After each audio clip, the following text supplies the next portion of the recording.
Good morning. I'm here today to talk about meeting students where they're at with this exciting new feature called the MAP Recommended Practice that is based off of using the NWEA MAP scores that students take at most schools twice or three times a year.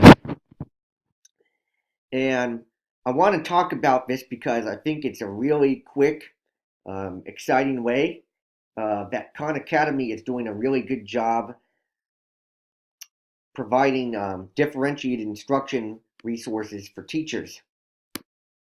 Now, one of the common problems that I think a lot of high school teachers have is having students that are functioning way below grade level. And what I think we need to be moving away from is putting students in double block math courses where we're forcing them into mainstream courses where they are significantly below the level. And to kind of remedy that, a lot of schools have, algebra intervention or algebra foundations courses. And the problem with that is that when we look at assessment data, like our I-STEP tests or our PARCC exams, the students are just classified as not proficient. And not proficient could mean that they are at an 8th grade level, or it could mean that they are at a 5th grade level or a 1st grade level. And there's a huge difference in meeting the needs of those students. And it needs to be very skilled in differentiation in that type of class. So the solution in a lot of those classes has been to give pre-algebra work and algebra 1 work in a more in-depth way, but that may not always work or cater to the needs to those individual students. So what I'm going to show is how easy it is to come up with a customized practice plan for a student that is way below grade level and how the student can use it. So let's say that we are giving the students the Mathematics 6 plus NWEA test. And let's say that the student takes the NWEA and tests very low. I have some students actually in the 10th grade that are testing at about a 215. 215, if we look at the NWEA grade level equivalency,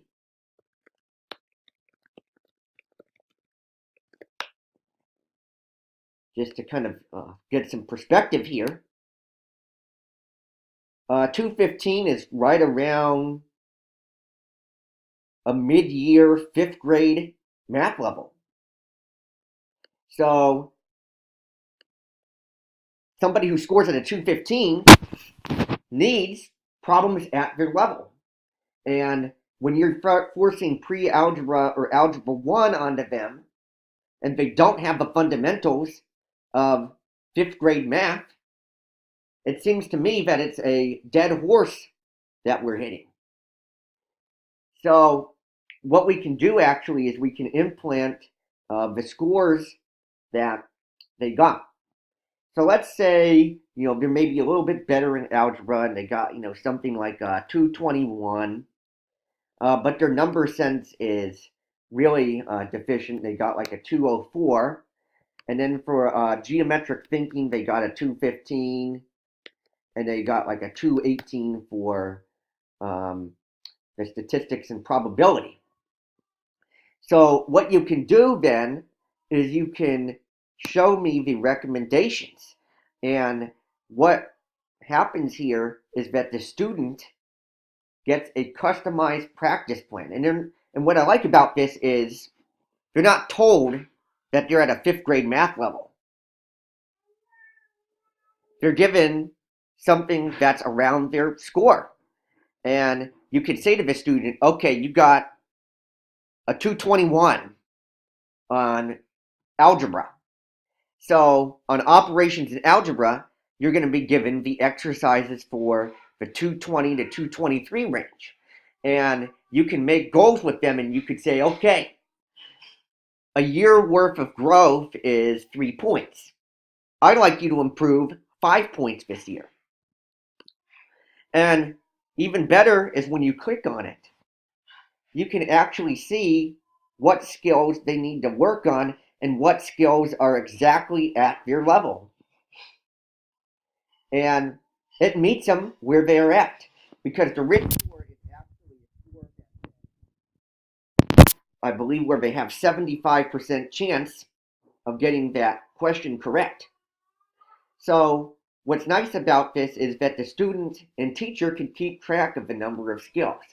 And you could actually have a class with computers with a skill list. And you could say to the student, okay, I want you to master 2 skills today. Now, let's say we click on a skill.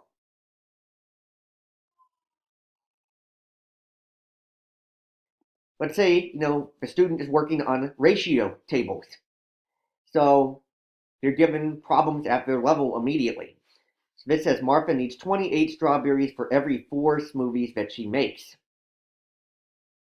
Find the ratio table.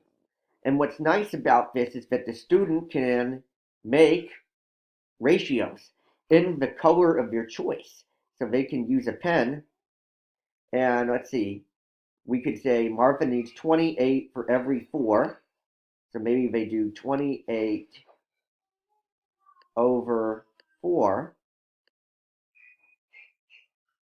And they need to know how many smoothies and strawberries. So let's say they had 3 smoothies. They could do 3 for number of smoothies and X for the number of strawberries. And they could cross multiply.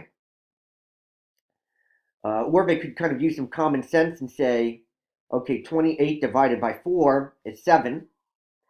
And 7 times 3 is 21. And 70 divided by 7 is 10. Now, we will say that the student gets the question correct, so I'm going to click check.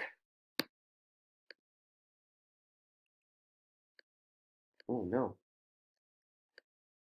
I do have to disable the marker feature. So we click check.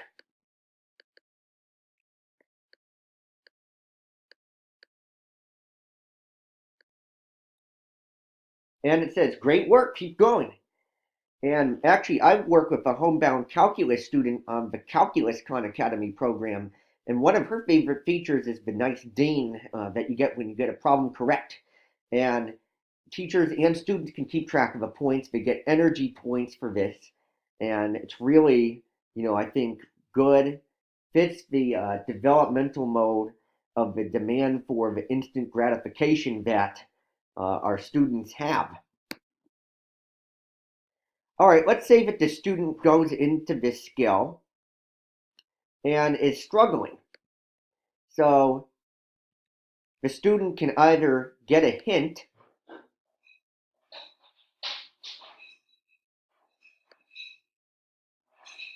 and the student will actually have it count against their progress in this case. So it actually does give nice hints here that students, and you can get more hints, or you can watch a video related to the problem. The table shows equivalent ratios to 24 to 40. Fill in the missing values. And they write the ratio 24 to 40 right over here. 24, 24, when the numerator is 24, the denominator is 40. So in that way you can think of 24 over 40. But then they want us to write equivalent ratios where we have to fill in different blanks over here in the denominator and here in the numerator. And what I like about the video lessons is that the student can start them and stop them at any time. So the students that are down, at the 215, 220 level, they often have issues, with note taking. They're very slow to process. And what's nice about this is that the students can take their time and they won't feel rushed.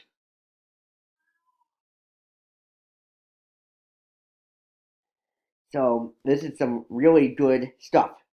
Now, how we can set this up is You could actually set up a class on Khan Academy where the teacher can track and link this.